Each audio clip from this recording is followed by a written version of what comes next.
ಪಕ್ಷದ ರಾಜ್ಯಾಧ್ಯಕ್ಷರಾಗಿ 2 ವರ್ಷ ಪೂರೈಸಿದ ಸಂಸದ ನಳಿನ್ ಕುಮಾರ್ ಕಟೀಲ್ ಶ್ರೀ ದುರ್ಗಾ ಪರಮೇಶ್ವರಿ ದೇವಸ್ಥಾನಕ್ಕೆ ಭೇಟಿ ನೀಡಿ ದೇವರಿಗೆ ಸಿಯಾಳ ಸಮರ್ಪಿಸಿ ಪ್ರಾರ್ಥಿಸಿದರು.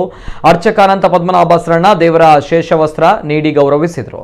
ನಂತರ ಮಾತನಾಡಿದ ಅವರು, ಕಳೆದ 2 ವರ್ಷಗಳಿಂದ ಕೋವಿಡ್ ಸವಾಲು ಮತ್ತು ಸಂಕಟ ಮಧ್ಯೆ ಜನರಿಗೆ ಆಹಾರ, ಆರೋಗ್ಯ ಸವಲತ್ತುಗಳನ್ನು ನೀಡುತ್ತಾ ಪಕ್ಷವನ್ನ ಸಂಘಟಿಸಲಾಗಿದೆ. ಯಡಿಯೂರಪ್ಪ ಮುಖ್ಯಮಂತ್ರಿಯಾಗಿ ಉತ್ತಮ ಕೆಲಸ ಮಾಡಿದ ಪರಿಣಾಮ ಚುನಾವಣೆಗಳನ್ನು ಕೂಡ ಗೆದ್ದಿದ್ದೇವೆ. ಮತಗಟ್ಟೆಯವರೆಗೂ ಪಕ್ಷವನ್ನ ಗಟ್ಟಿಗೊಳಿಸಿದ್ದೇವೆ. ಗ್ರಾಮ ಸ್ವರಾಜ್ಯದ ಪರಿಕಲ್ಪನೆಯಲ್ಲಿ ಅತಿ ಹೆಚ್ಚು ಗ್ರಾಮ ಪಂಚಾಯತ್ ಸದಸ್ಯರನ್ನ ಪಕ್ಷ ಹೊಂದುವಂತಾಗಿದೆ. 40 ವರ್ಷದ ವಯಸ್ಸಿನ ಒಳಗಿನವರಿಗೆ ಮಂಡಲಾಧ್ಯಕ್ಷತೆ, 50 ವರ್ಷದ ಒಳಗಿನವರಿಗೆ ಜಿಲ್ಲಾಧ್ಯಕ್ಷತೆಯನ್ನ ನೀಡಿ ಯುವಕರಿಗೆ ಸಂಘಟನೆಯಲ್ಲಿ ಅವಕಾಶ ನೀಡಿ ಪಕ್ಷವನ್ನ ಇನ್ನಷ್ಟು ಬಲಿಷ್ಠಗೊಳಿಸಲಾಗಿದೆ. ಇನ್ನು ಪಕ್ಷಾಧ್ಯಕ್ಷನಾಗಿ 2 ವರ್ಷಗಳಲ್ಲಿ ಅತ್ಯಂತ ಯಶಸ್ವಿಯಾಗಿ ಮುನ್ನಡೆಸಿದ್ದೇನೆ ಎಂಬ ತೃಪ್ತಿ ಇದೆ. ಕಳೆದ ಬ್ರಹ್ಮಕಲಶ ಸಂದರ್ಭ ಸ್ಥಳೀಯ ಶಾಸಕ ಉಮನಾಥ್ ಕೋಟ್ಯಾನ್ ಮುತುವರ್ಜಿಯಲ್ಲಿ ಕಟೀಲ್ನಲ್ಲಿ ಸಾಕಷ್ಟು ಅಭಿವೃದ್ಧಿ ಕೆಲಸಗಳು ನಡೆದಿದ್ದು, ದೇವಳಕ್ಕೆ ಭೇಟಿ ನೀಡುವ ಎಲ್ಲ ರಸ್ತೆಗಳು ಅಭಿವೃದ್ಧಿ ಕಂಡಿದೆ. ಮುಂದಿನ ದಿನಗಳಲ್ಲಿ ಇನ್ನಷ್ಟು ಅಭಿವೃದ್ಧಿ ಕಾರ್ಯಗಳು ನಡೆಯಲಿವೆ ಎಂದರು.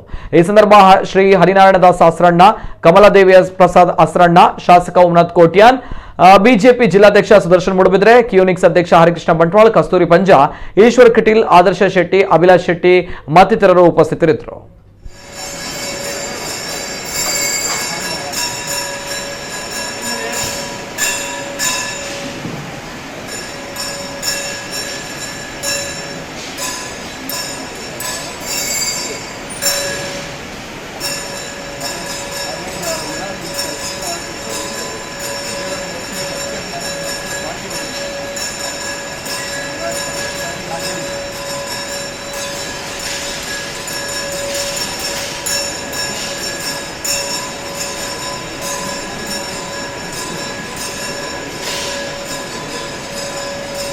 ಚುನಾವಣೆಗಳು, ಇನ್ನೊಂದು ಕಡೆಯಿಂದ ಕೋವಿಡ್ ಸಂಕಟ.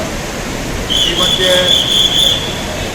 ಪಾರ್ಟಿಯಲ್ಲಿ ಪೇಜ್ ಪ್ರಮುಖರ ಅಳವಡಿಕೆ, ಪಂಚರತ್ನ ಕಾರ್ಯಗಳು, ಮತಗಟ್ಟೆಯವರೆಗೆ ಪಾರ್ಟಿಯನ್ನು ಮುನ್ನಡೆಸತಕ್ಕಂಥ ಕಾರ್ಯಗಳಾಗಿದ್ದಾವೆ. ಉಪಚುನಾವಣೆಯಲ್ಲಿ ಸಂಘಟನಾತ್ಮಕವಾಗಿರ್ತಕ್ಕಂಥ ಪ್ರಯತ್ನದಿಂದ ಮತ್ತು ಯಡಿಯೂರಪ್ಪರ ಅಭಿವೃದ್ಧಿಯ ಕಾರ್ಯಗಳಿಂದ ಅತಿ ಹೆಚ್ಚು ಸ್ಥಾನಗಳನ್ನು ನಾವು ಪಡೆದಿದ್ದೇವೆ. ಆನಂತರ ಬಂದಿರತಕ್ಕಂಥ ಮಹಾನಗರ ಪಾಲಿಕೆ ಚುನಾವಣೆಗಳಲ್ಲಿ ಅಭೂತಪೂರ್ವ ಯಶಸ್ಸನ್ನು ಪಡೆದಿದೆ.